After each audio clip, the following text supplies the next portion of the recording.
can get on with the meeting. Can I ask Dr. Subhash Fora, the speaker, to introduce the speaker, please? Thank you. Thank you, Mr. President. Thank you, Mr. President. Hobbies. Turn around. Sorry. He's got several hobbies, but he's going to talk only about one of his hobbies, and this is jazz. So please welcome him. Thank you. Mr. President, fellow Rotarians, may I say, first of all, thank you for your hospitality. It's the first time I've visited Hornchurch, and it's nice to be here. I bring greetings from President Bill Coleman and the members of Corringham Thameside. I'd like you to accept our banner. Thank you so much. Please convey our greetings as well. Thank you. Well, I've been asked to give you a little talk on the history of jazz. That covers 100 years, so we've only got half an hour, so you've got to skip parts of it, otherwise we won't get through it. But before we can start, we ought to identify what is jazz, because it covers so many subgenres that it gets quite confusing. I mean, Courtney Pine bears no relationship to Charlie Parker, nothing to do with Louis Armstrong, who never sounded anything like Buddy Bolden. So you can see it gets quite complicated. But Duke Ellington wrote the song, "It don't mean a thing if it ain't got that swing." And Cab Calloway popularised it, and that really sums up in 11 words what jazz is all about. Yes, you do need the syncopation, you need improvisation, bent notes and distinctive voices. And they're about the only things that experts and musicians agree on is what makes jazz. Now, jazz was not discovered. It evolved from other genres. And I want to take you back to the late 18th, early 19th century in New Orleans. New Orleans was at that time the biggest port in the slave trade. We were using the Mississippi to transport the slaves up to the plantations in the southern states. So it was a big, big business. And it had French and it had Spanish influences as well as British. And of course, with the influence of the slaves, you had mixed race and you had plenty of black people there as well. And so all these things came into the throw when you're talking about jazz. I want to start with Congo Square. Congo Square is now known as Louis Armstrong Park, and it's just north of North Rampart Street. And in those days, North Rampart Street was the ramparts of the city. And what was known as free slaves, those that were trusted, were allowed to congregate in Congo Square on a Sunday afternoon, and they would play their own handmade instruments, and they would dance to the rhythms, the drums and the crude stringed instruments and trumpets.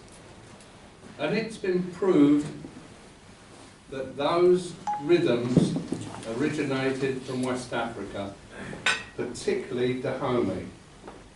So these were the first stages of the evolvement of jazz.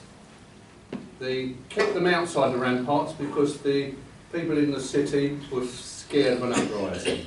So they virtually died out by the mid-1800s and the start of the Civil War.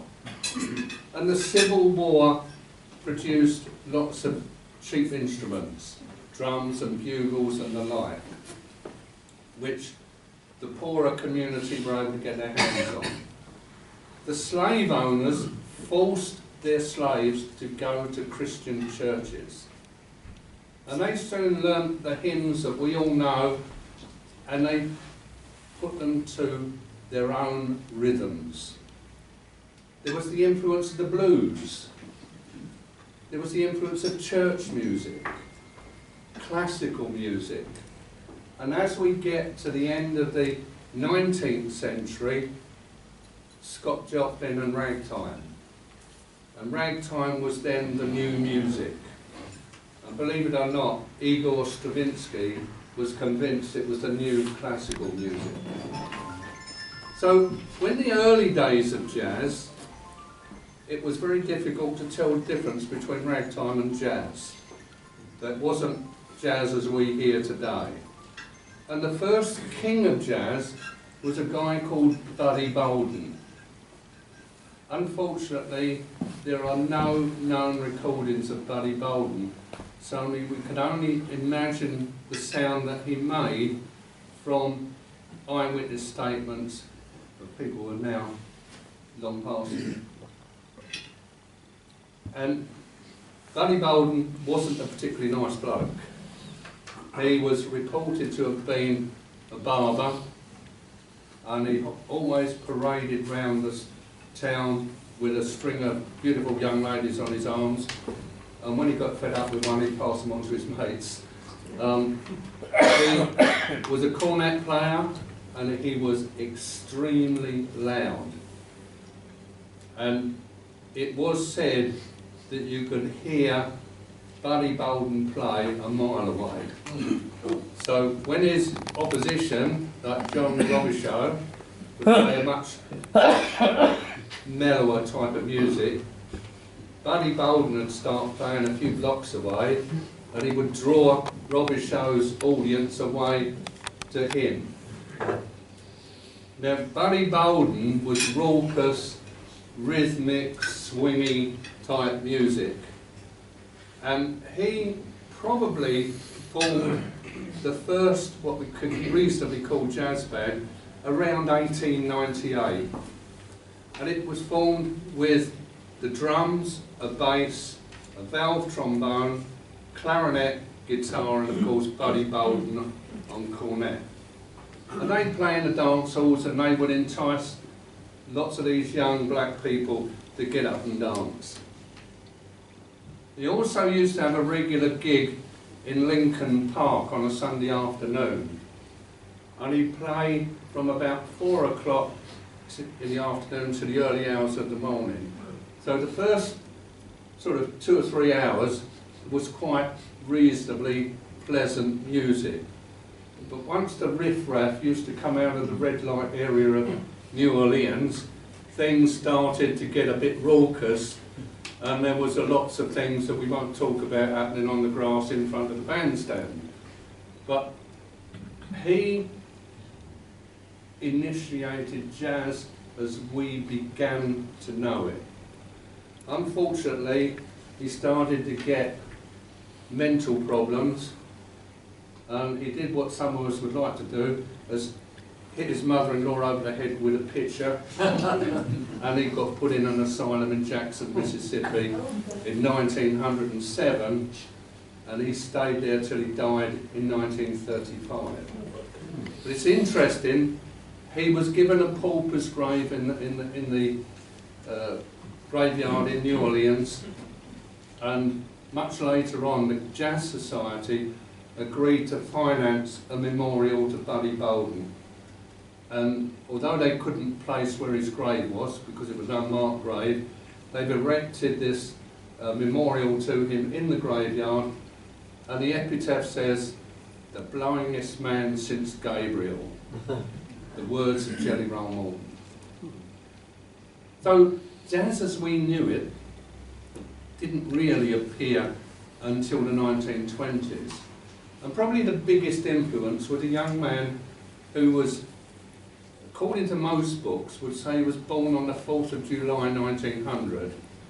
In reality, he was born on the 4th of August 1901, and the proof is in his baptismal certificate. I'm talking about Louis Armstrong. And a lot of what you read about Louis Armstrong is myth. He claimed that his parents were slaves. But if you look at their birth certificates, they were born after emancipation. His father worked in a turpentine factory, and he left the family home when Louis Armstrong was still a toddler. His mother used to work in the brothels of Storyville, and they were absent parents.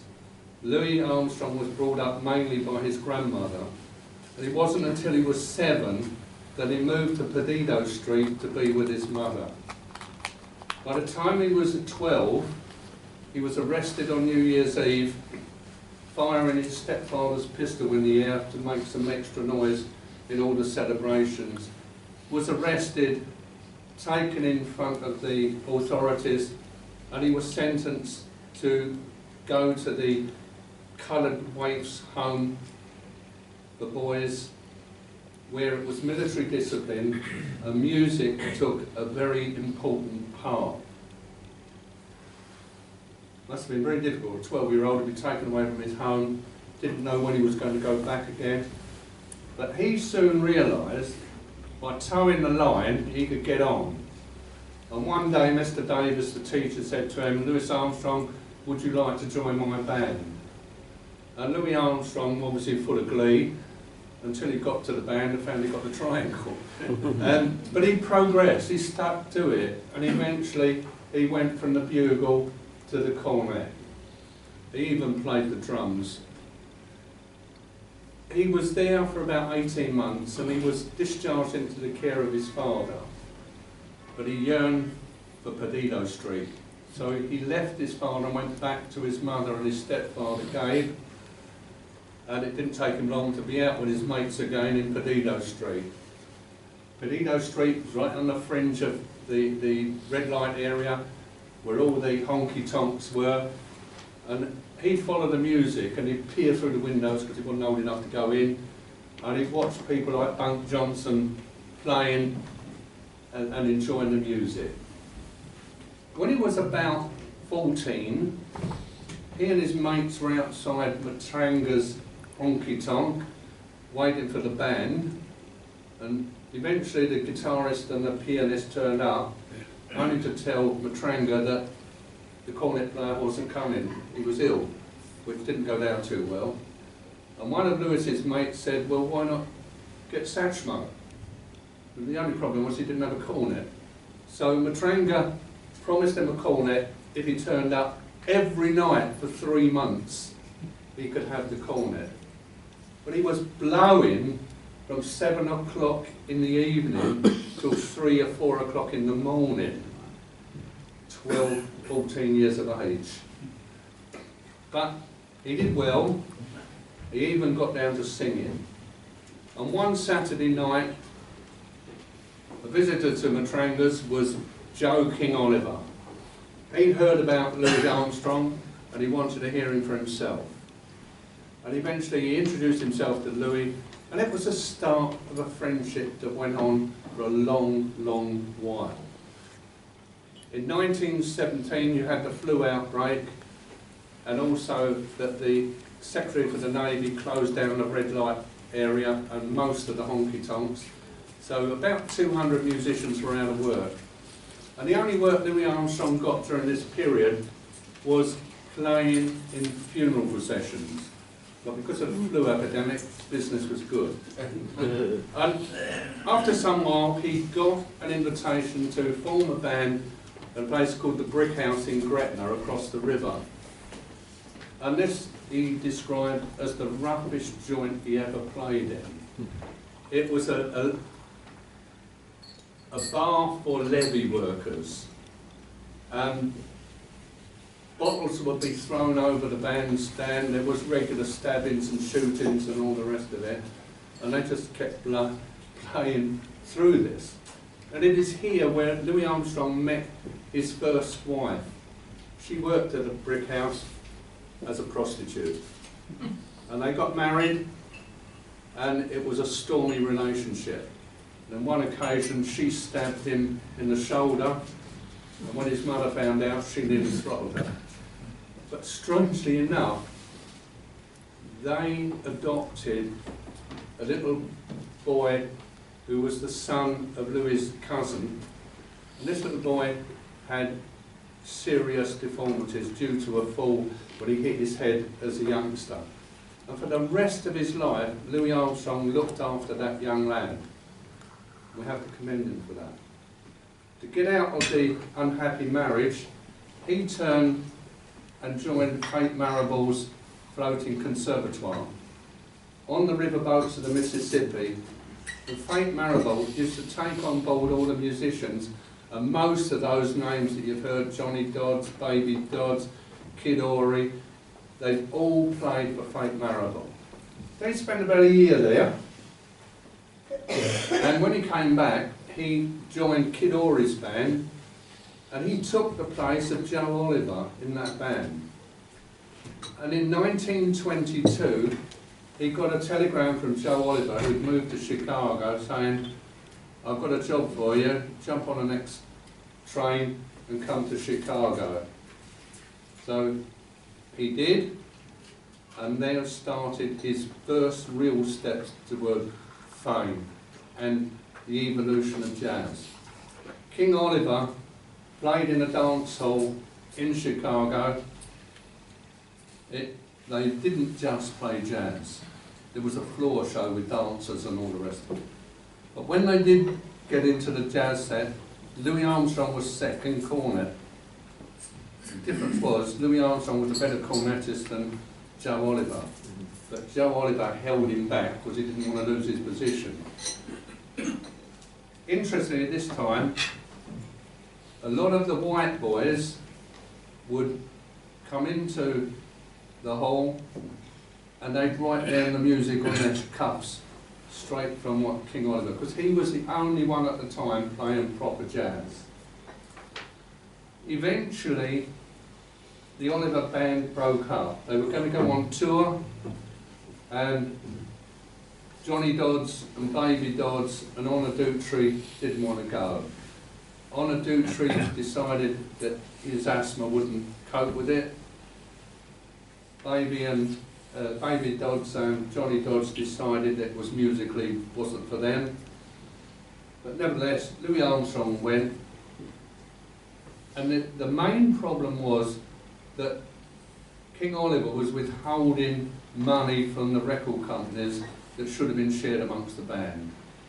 So the band eventually broke up, and Louis Armstrong decided it was time for him to move on. Mainly with the help of his wife, who was the pianist in the band, Lil Harding before they married, Lil Armstrong obviously afterwards.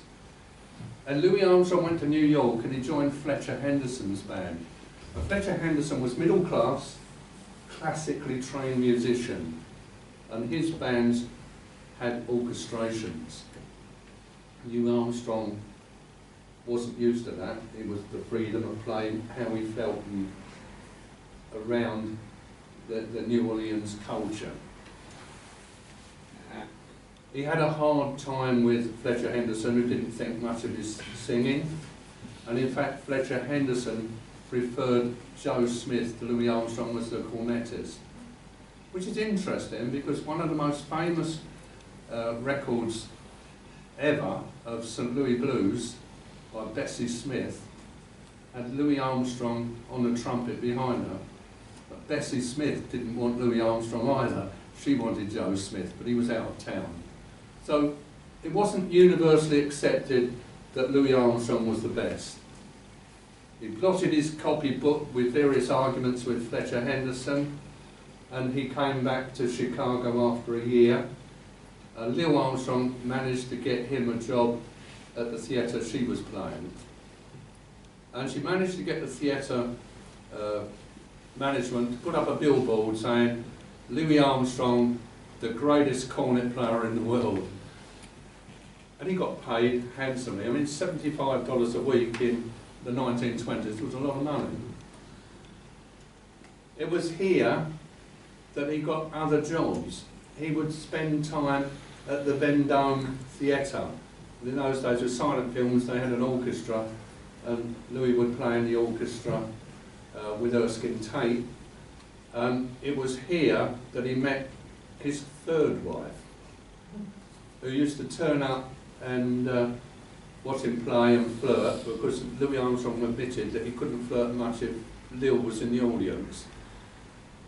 But what we've forgotten to tell you was that in New Orleans, Louis Armstrong did a bit of pimping. And he used to openly admit that his girl wasn't that good looking, but she made him good money. When we got to his relationship with Lil Armstrong, he regularly beat her. And these are not the things that you'll find in most books about Louis Armstrong. So eventually, Louis Armstrong married Alpha Smith.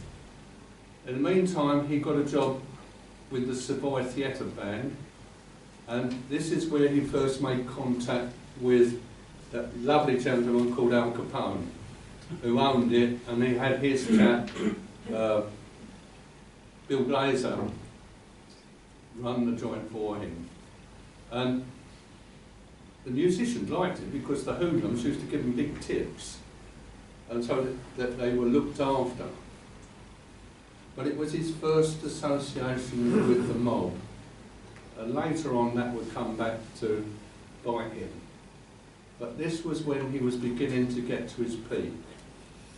Then we have, you've all heard of the Louis Armstrong Hot 5s and Hot 7 sessions. A lot of people don't realise they were not regular bands. These were hand-picked musicians just for those recordings. So the Hot 5 consists of Louis Armstrong on trumpet, Kid Ory trombone, Johnny Dodds clarinet, Johnny St Cyr on banjo and guitar, and Lil Armstrong on piano. And when they went on to the Hot 7s, they brought in Pete Briggs on bass and Warren Baby Dodds on the drums. They lasted for a couple of years, and they're probably, even to this day, the best jazz recordings ever. He went on tour, he went back to New York, and it was in New York he got arrested for possession, and he was given 1 month's jail, of which he only did a few days. Don't ask me how, but he only did a few days. So he was brought the solo part to jazz. He brought it to the foreground. The first jazz recording was in 1917 by the original Dixieland Jazz Band with their version of Farmyard Blues. It's about the most revolting record I've ever heard in my life. It's at breakneck speed and not a lot of tune in it. But the first black band to record was Kid Ory's band in San Francisco. So you get that. But as you progress, and remember this is the Prohibition era, so everything was around booze as well as music. So not surprising, these chaps from the slums of New Orleans could make a quick buck, but they were very close to the wrong side of the law. And then we began to progress. The band started getting bigger. You started coming into the big band era. And I suppose the biggest names in that era were Benny Goodman and Artie Shaw. And it's quite surprising to learn that Benny Goodman was on the verge of giving up. And he was in Los Angeles at the Panama Ballroom in Los Angeles, and he said on the last night to his band, let's just go for broke, let's swing it, if it goes wrong, we haven't lost anything. And the whole place went wild. All these youngsters were screaming and yelling. He hit the jackpot, and he never looked back. And you had other bands at the time, obviously Glenn Miller, you had Artie Shaw, you had the Dorsey Brothers, all big bands. So of course, big bands cost big bucks. And eventually, coming towards World War II, money dries up. Then you had a phase of boogie woogie. People like me, Lux Lewis, Pete Johnson, Albert Ammons, and I think we're all aware of what boogie woogie was like. But the war came at the time it reached its height, and it petered out, probably because of the Musicians Union wouldn't cooperate with the recording companies, so there was a complete ban on these people recording. We then got to the bebop era. And this started at Minton's Theatre in New York on 52nd Street with people like Charlie Parker, Thelonious Monk, John Coltrane and many others. And they would take jazz to a new level. It was said that Charlie Parker could do more variations on 8 notes than anyone alive. And if you hear some of his recordings, that's not hard to believe. But his new music was a bit more difficult to pick up the tune because they play the melody, then they do all the improvisations all the way through, and some of them are so deep that it's difficult to pick the melody out from them, and end up with the melody again at the end. But of course, with the ban on recordings, it never really took off. And after World War II, you had the jazz revival, the traditional jazz came back. People like Humphrey Lyttelton started bringing it over here, but it was mainly Kid Ory and Bunk Johnson that really set it alive. And in my youth, when you had the likes of Chris Barber and Kenny Ball and Acker Bill, Bob Wallace and many, many more, it was a way of life. There was so much good jazz music. It's progressed again, it drops in and out of fashion as you would imagine, and you've got the modern jazz, you've got acid jazz with, and you've got the cool jazz from Miles Davis, and so it's there. And if you picked up a recording of Courtney Pine and you go back and played Jelly Roll Morton or Louis Armstrong, you're talking about completely different music, poles apart. It's about what you like. And it was Duke Ellington who said, you should not put music in boxes, you should just sit back and enjoy it. And I think that's the secret. But it's a big industry. We're very, very lucky in this part of Essex, the amount of jazz that's available. I mean, Queen's Theatre, I'm sure they still do it at lunchtime on a Sunday. You've got the Springhouse Club where we meet. Wickford Rotary Club do a jazz on a summer's night at Hythe Hall. Ingatstone do it at Ingatstone Hall. Chelmsford do one at King Edward VII Grammar School. So there's a lot of jazz and a lot of fine musicians. And I had the pleasure of, for about 10 years, doing a radio programme for the local community radio station. And I had the joy of interviewing Kenny Ball, Acker Bill and Chris Barber. Quite an experience. By far the cleverest was Chris Barber. He controlled the interview. You didn't stand a chance. He knew how to control it, so you couldn't ask him what you wanted to. Acker, as his name suggests, was my friend. And he was so easy to talk to. It was a pleasure talking to him. And by talking as you would at somebody at a bar, they tell you things you wouldn't learn. Like he lost his front teeth in a punch-up at the school playground. He's quite, or he was, quite a gifted artist. He's had exhibitions in Bristol. And he was a lovely, lovely man. He did a concert for our Rotary Club for the centenary year. I'm going to end on a story he told me on that occasion. And it was about a Jewish gentleman who went to the Wailing Wall every day to pray. And he went there every day for 40 years, never missed a day. And of course the press got hold of this and they wanted to find out a little bit more. So after the gentleman had finished his prayers for that day, the young hack said to him, "Excuse me, sir," he said, "but is that right? You come here every day for 40 years to pray?" He said, "Yes, son, that's exactly it." He said, "Well, may I be pertinent?" And I said, "What on earth do you pray about?" He said, "Well, I pray for peace in the world. I pray for the Arabs and the Jews to get on.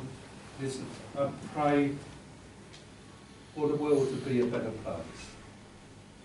And the hack said, well, excuse me, so I don't wish to be rude, but you've not been very successful, have you? He said, no, my son, sometimes it's like talking to a brick wall.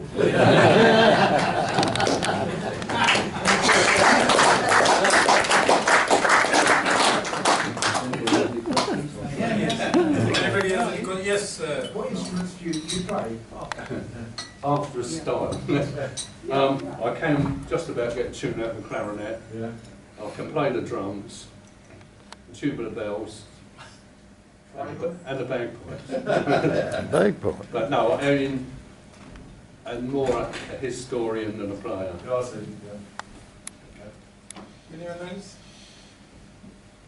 Yes. I've got a CD in my car. It ain't got that. It don't mean a thing if it ain't got that swing with the big bands that you've mentioned. And I had the pleasure of seeing a lot of those bands in Romford. They used to be there in the 50s. Ted Heath and the like. Beautiful music. And I saw Oscar Peterson with Ella Fitzgerald. Yesterday I was watching a programme on Sonny Hollins. Yeah, Sonny Rollins. Sonny Rollins. Yeah. I didn't know the name, but I watched it because he plays tenor sax. Yeah. And my 17-year-old grandson plays tenor sax. He'll be playing tonight at King Edward's Grammar School. I just want to ask you, which of all those types of music would you really choose if you had? That's easy. I'm an out-and-out New Orleans traditionalist. Oh, really? I mean, it was only when being perfectly honest with you, however interested in jazz was at school. And I was in a class of 19, 14 of which were girls.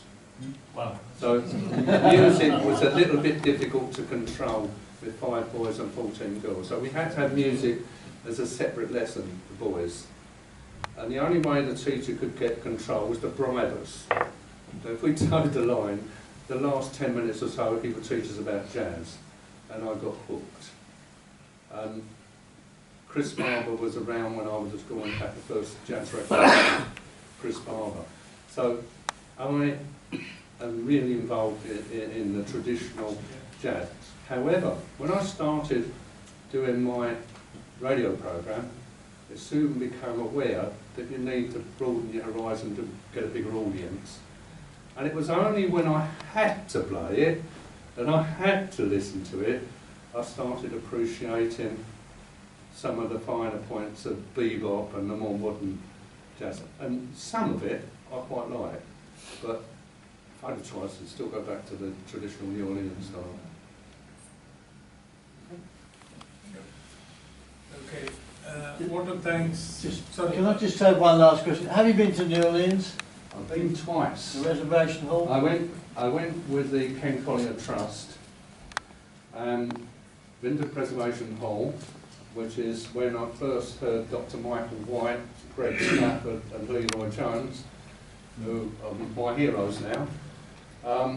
We also took part in the French Quarter parade, where we're throwing the beads to the tourists behind the band, and I was taken by one of Ken Collier's original band to Tulane University Jazz Archives, and that was something very, very special.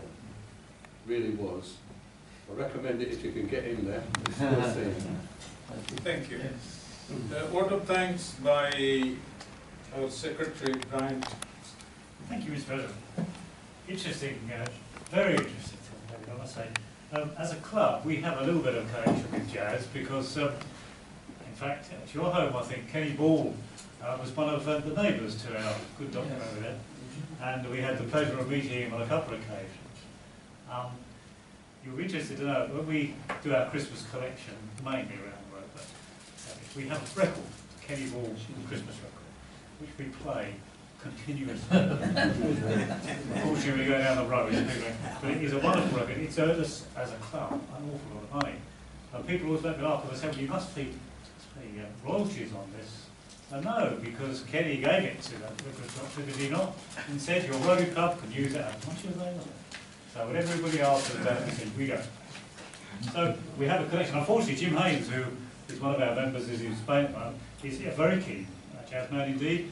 And he's organised a number of jazz evenings. We have one a year, in fact. What's the band that he gets, George? The big band is the Ken Turner Band. Yeah, and the jazz evenings. We've had the one from the Queens. We've had 3 different bands, and I couldn't tell you the other.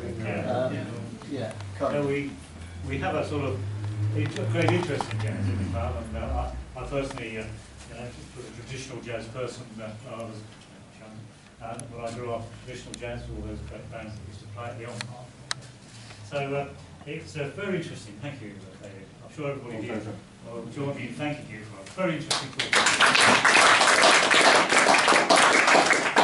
Just a second, just coming to that record, 2 or 3 days before we were going to have our function, I went to Kenny's home. I said, you promised me to give you a record, which you recently done it. He said, yes, I have got 1 copy, and he was in the bath. His wife says, I don't know where it is, so he wraps around his towel, comes out, and he gives me the record, which we brought it and used it in the club. And then that record was stolen. So I rang him again, Kenny, I want that record. He said, I can give you, but I've got only 1 copy. That's the last copy. You can make the copies as many you want, and then send it back to me. And so we made copies of that, and that we are playing now. It's interesting, when I interviewed Kenny on, I think the first interview I'd ever done, and I was frightened out of my life, because I'm a big critic of people who say, what's it like to win the World Cup? What do you think it's like? So I didn't want to go along that track. I have to be honest, I said it's supposed to have been a 15-minute interview.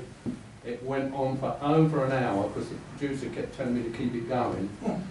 But unfortunately we had to knock out about 10 minutes of it because it was unsuitable for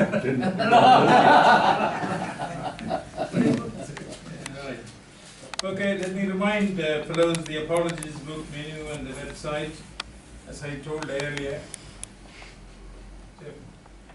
You want to say something? May I, before the meeting ends, I've remembered what I forgot. About 2 weeks ago, we went to the cupboard there where we now store our lectern and the bell and various other things, and found a couple of black objects, that being one of them. And this was black, but with a little bit of elbow grease. It turns out to be something that the last entry on it was 1991 with John Kent and Eddie Truman, having won the PMS trophy awarded to the Boy of the Year. How about that, John? I'm sure there's a history about in this cup, and I'd like John perhaps maybe sometime in the future to tell us a couple of things about it. Thanks, Thank you.